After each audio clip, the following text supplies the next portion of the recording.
This is a flat panel of knitting made on the Addi, and these edges are pretty typical. They are not a disaster, but there are some loose areas. Now, those loose areas, I've got another video on how to clean them up, but that video is not very harmonious with what are we going to do if we want to seam these areas together. So I thought I would experiment with an idea. Suppose we take those loose edges. This could be two panels. I'm just doing both edges of one panel.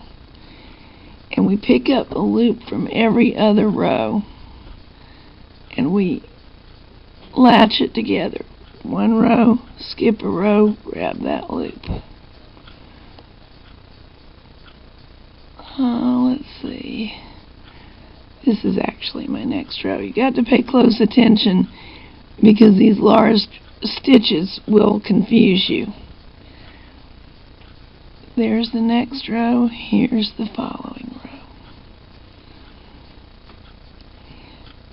For our group Addi Loomers and Knits project, we're going to be doing a lot of seaming of panels, and I got to thinking it sure would be nice to have a neat seam that takes into account that edges are not our best feature.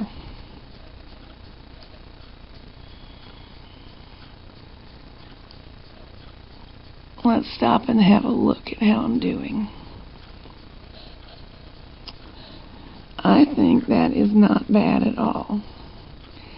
And here's an interesting thing about it. If you wanted to create a tube out of part of your knitting, I realize the Addi naturally knits in a tube, but if you wanted a tube with slits in it, this might be one way to get it. Let's keep on going a little bit. Skip the next one, grab the next one.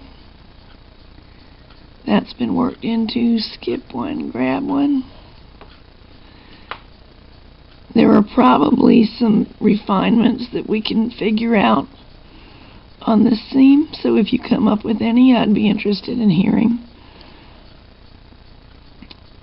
But I think it may be a useful way to actually make good use of the fact that the edges of the Addi knitting tend to be a little bit looser than we would like.